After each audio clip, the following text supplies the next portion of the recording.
Hello everyone, it's me, Team Mario C, and welcome back to day 7 of my solo playthrough on Cosmic Skyblock. Today we have an interesting one for you. Things have been happening. Off camera I did a bit of adventure grinding, did a couple of legendary adventure clue scrolls, didn't unfortunately get any heroic chests, but that isn't because I don't have the key. If we do history, Team Mario C, will that show me? No, that shows me what I've sold. That's a bit of a spoiler. Let's look. Search heroic. Am I tripping? I didn't trade for it. Anyway, I thought I would find it and I would be able to talk about it. I can't find it anywhere on AH. You can see I'm flat broke, and because I had like 1.8 mil before, I now have basically nothing. That is because I bought a heroic adventure key. We go in.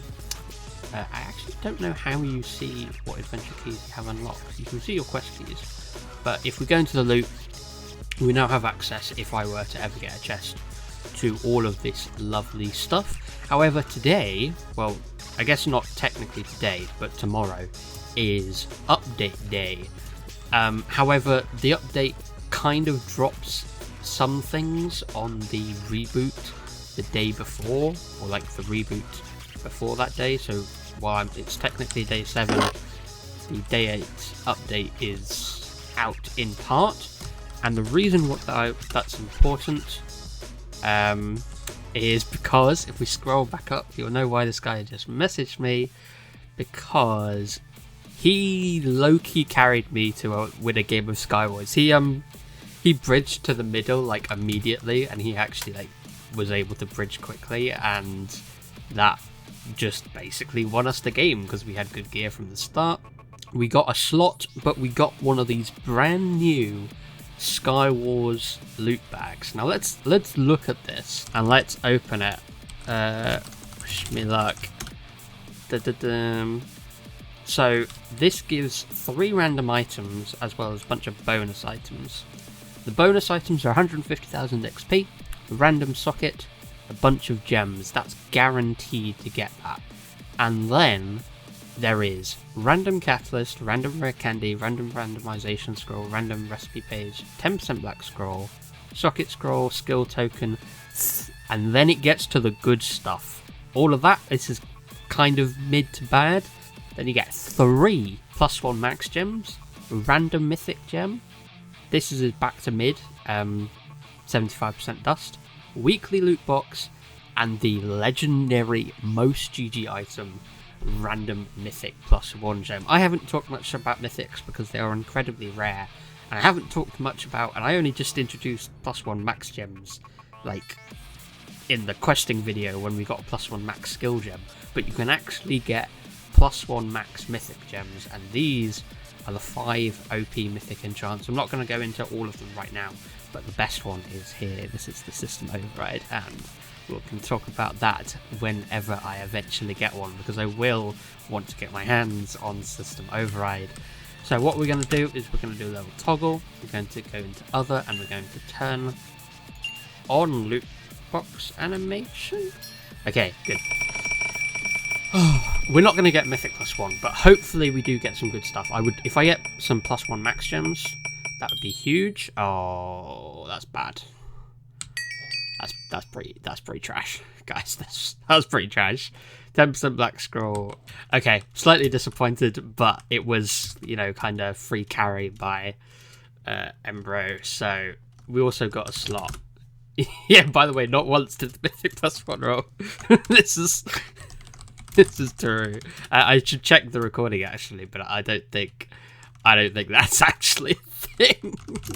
I think that's a lie concocted by the admins to make you think it's better than it is. However, we do have some gems to open. So we've talked about minor, major, and perfects.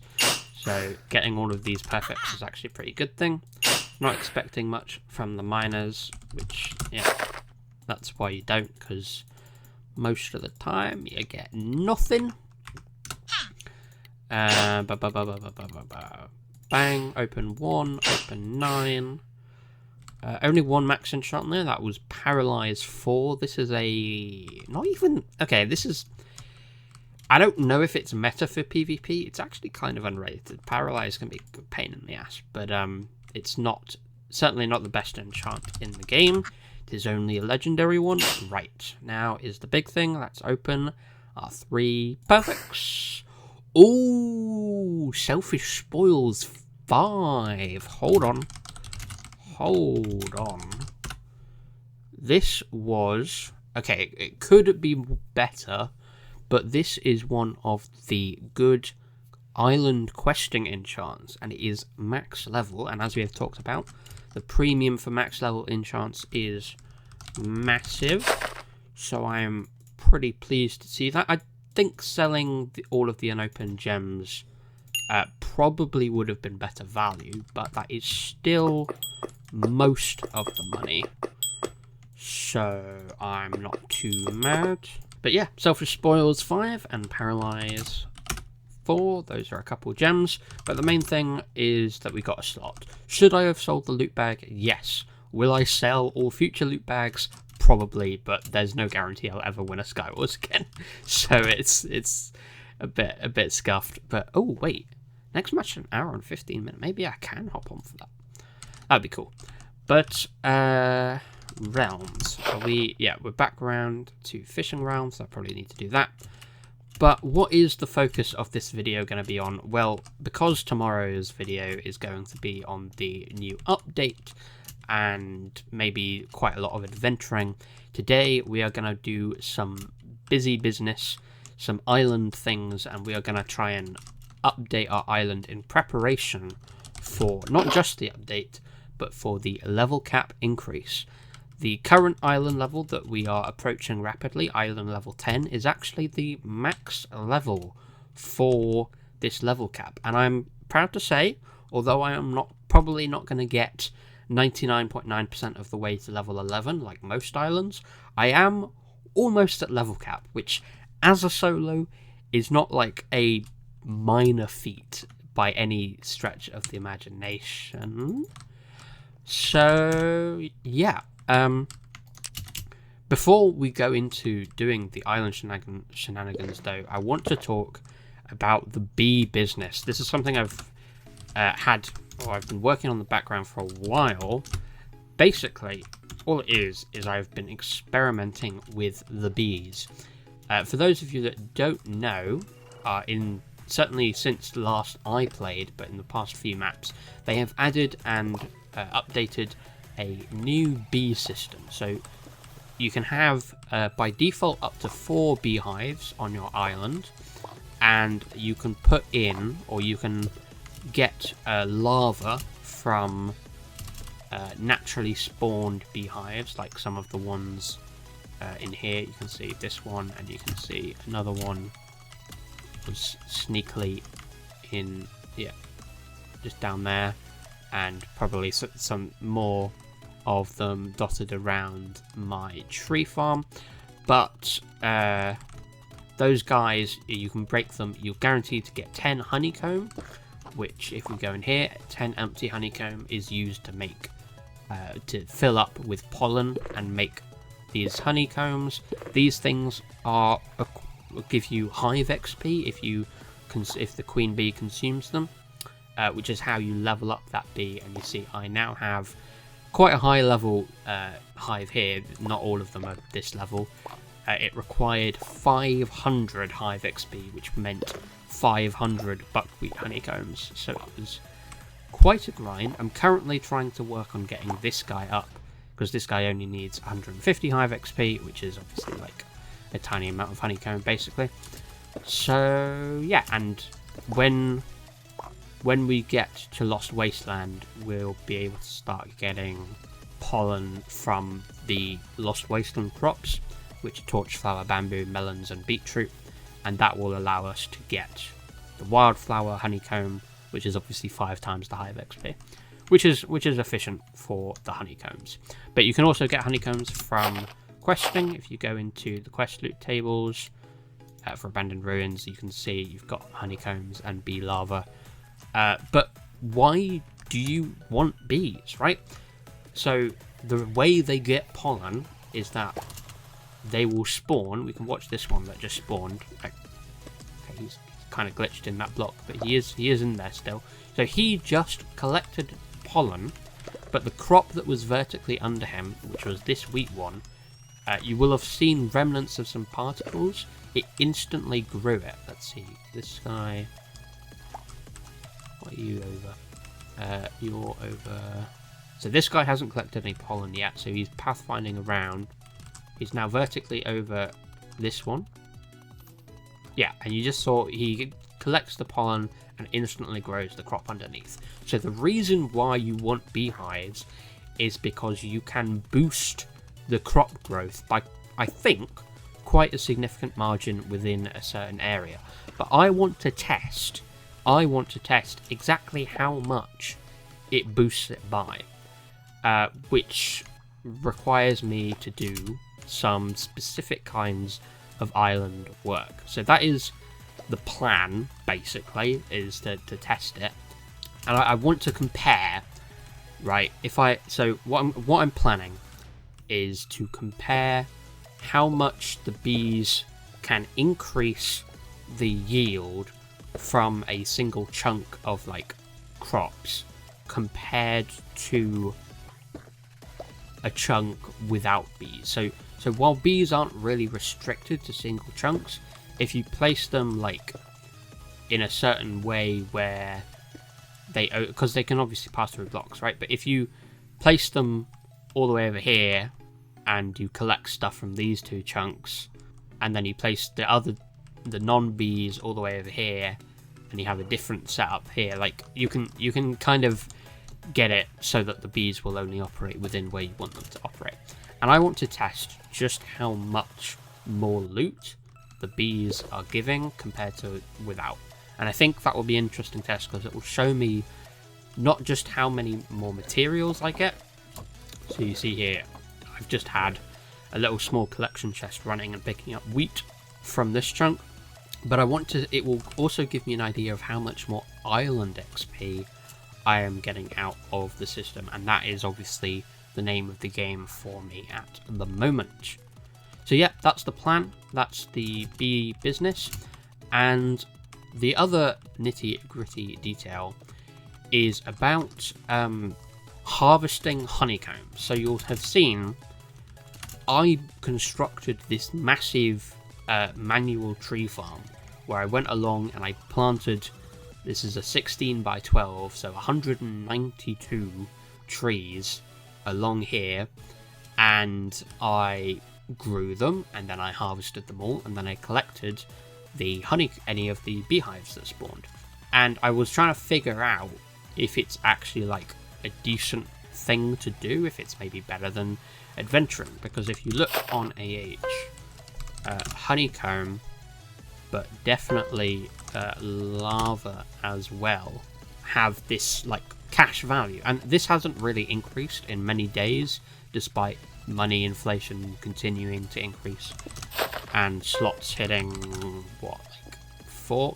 Wait, no. Yeah, okay, the scrap, that's not actually what people are buying individual slots for, right? Yeah, slots are 400k, there's just none on H. I wanted to evaluate how much you can get. So the first thing I did is, one, I constructed this top bit, right? Because if you get the massive trees that spawn, those are just a pain in the ass to cut down, and you don't want to deal with them. So you can just place blocks above and it will constrict that. I have done a 1, 2, 3, 4, 5, 6, 7, 8 blocks, because this, like, I was going to say bauble, that's a bit too Christmassy actually. This bubble-like tree that has 3 logs, and then it has like a lower bit, then the middle leafy bit, and then the top bit. That's 8 blocks tall. So if you do that, you can, basically restrict, or you can get every type of single part tree within that, if that makes sense. But I also did something where I placed 2 blocks on the bottom because I was trying to prevent these trees from spawning, the ones that have 4 logs tall. and are quite short, like these ones. And what it turns out, in my discoveries, I think I discovered a bit of a quirk. It's probably like known among people that care about the like finer details of certain things. But when I tried to restrict the bottom growth, the only type of tree I got were these bubble leaf shaped trees, and these ones too. Now, I didn't get any of these, right, as I wanted, but I also didn't get any 2-block high ones or 3-block high ones. And I think the reason that is, I'm guessing here from coding experience, it may be completely off base, but a possible theory is that when it tries to generate a tree, it checks if there's enough available space for any of the 3 types. So it doesn't independently like choose between this one, and this one, and then check if it's space. It checks if there's space for all of them, and then it randomly picks one to appear, which sounds like one possible way I didn't get any of those trees. And the consequence of that, which I did experiment to verify though in hindsight, in data afterward it was kind of obvious. I did 5 trials, fully growing this entire thing, so nearly 1,000 trees grown in total, and with this minimum height restriction, and it rapidly reduced the amount of total beehives I spawned. So in nearly 1,000 trees, I only got 5 plus 6 plus 9 plus 3 plus 3. That is 26 different beehives. And if we go on to the full growth v2, where I say I have no minimum height restrictions, I did the same thing. I grew this whole setup 5 times, and I got 15 beehives, 8 beehives, 12 beehives, 15 beehives, and 6 beehives.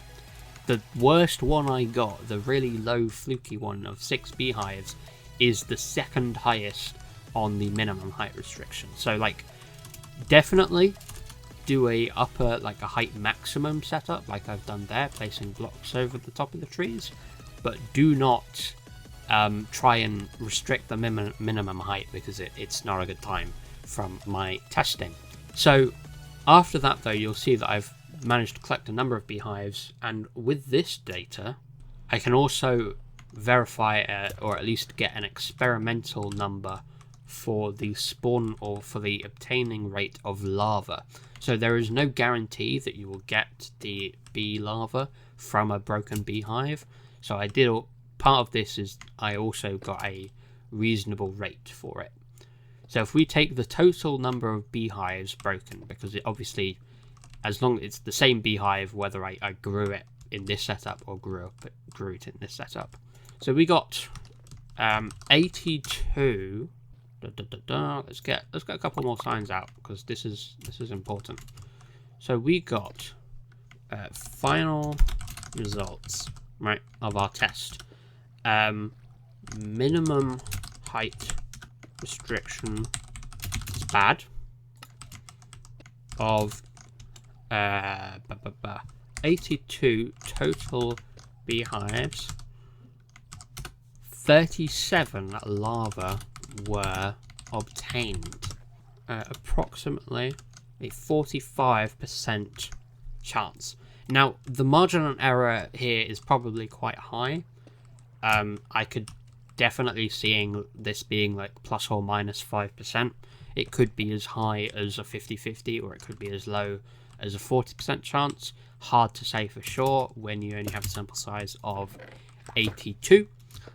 But nonetheless, we have done some good experimentation, and let's talk about how much money you would have made. So for several days now, the honeycomb and lava price has been like that, and that was probably the case when slots were as low as 120k per. So if you do 82 times 10 times by 1000, which was the price of honeycomb fairly consistently, you will get 820,000.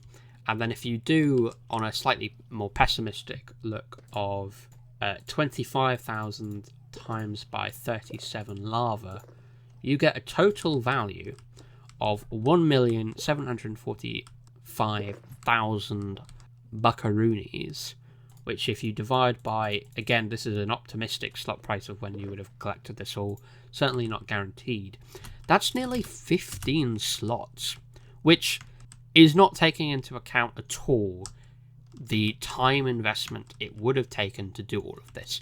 But the good thing about this is that you can just let them regrow while doing other things. There is like perfect amount of time to like plant all of these, go into a realm, let them regrow, and then come back and harvest them all. So is it the best money making method in the game? No, obviously not. A good island quest and certainly a good adventure setup is probably going to get you more value given the significant time investment. However, what is the barrier to entry for this? It's freaking nothing, bro. An efficiency 4 or ideally efficiency 5 stone axe to harvest the trees, a little bit of upfront time investment to place down all of the dirt and maybe place down some flowers. It's not clear if the flowers are necessary, by the way. Haven't done any testing. I just placed them down because someone said they might need them nearby. I have no idea if that's actually the case, but there's some upfront time cost to set it up, but it's not very long. It's like you probably do all of this in like half an hour for the base layer, and then maybe another, not even half an hour for the top bit. Like you can easily do all of this within an hour, right? And then how much money are you making per hour? Like not an inconsiderable amount for a completely new player. Or you can invest in upgrading your beehives.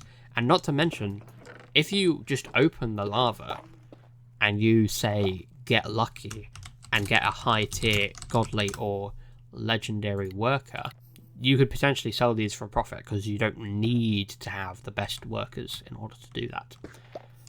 But yeah, that is the bee business 100 complete. No Buzzy business at all. It's actually a pretty legit strat, and the barrier to entry, just getting enough saplings, which is piss easy to be honest, it's not too bad. I was pleasantly surprised actually, because it's one of these kind of annoying niche things that most top players, it's not worth doing. However, top islands do want to have bee setups because boosting crop growth is like a direct money boost, and I'm still looking forward to figuring out exactly how much of a boost it gives. But it's nice. Solo players, bees might be good profit, and with the slots you collect, you might be able to transition and either buy a fully equipped questing set or a decent adventure set. It's kind of up to you. But that is it for this clip. I'm going to come back in a little bit when I have more stuff to show you.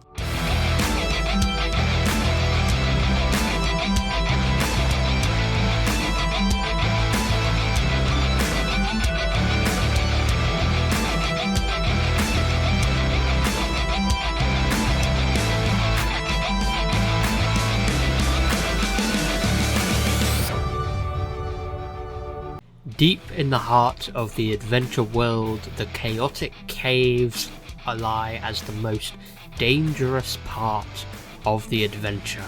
With full risk inventory enabled, coming here is no easy thing.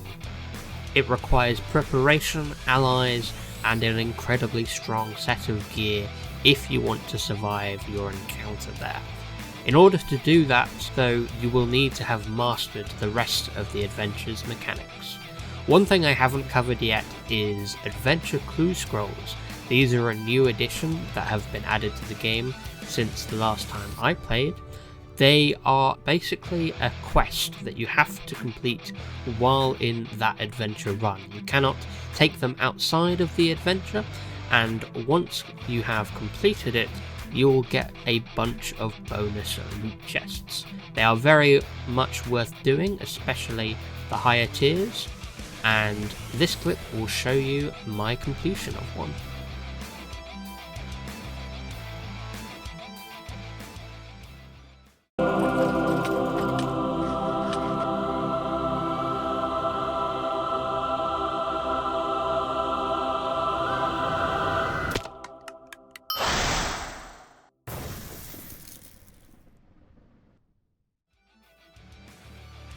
Okay, my daily timer is about to run out, and I've completed 2 legendary key scrolls.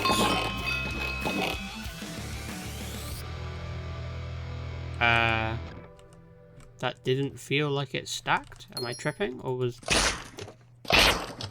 Did I get scammed opening them at the same time?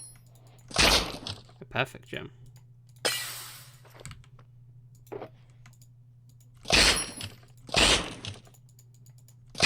Was that worth it? Hard to say. Oh yeah, and I haven't gotten a single heroic chest in an hour of grinding. Because of course I haven't. Why would I ever expect to get a heroic chest in an hour of grinding? What? Anyway, GG's. And it is a little bit later. Between doing realms, editing videos, and my daily or twice daily fish out, I didn't actually have time to work on upgrading the automation setup in today's video, but I wanted to finish off the bee thing with a demonstration of, you know, what you do. This is quite an average one. I already broke one of the beehives accidentally, so we've got 1, 2, 3, 4, 5, 6, 7, 8, 9 beehives in total. I planted, 192 trees, got 9 from them. It's not too shabby, right? I should actually go and figure out the percentage.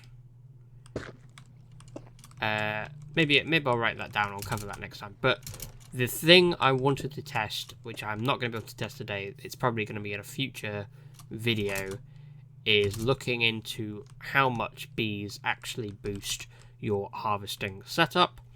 But that it is going to be it for this video. We're going to break this and see if we can get any lava. That's 2 lava, 3 lava, 4 lava, 5, 9. Good odds, good odds. We love to see it.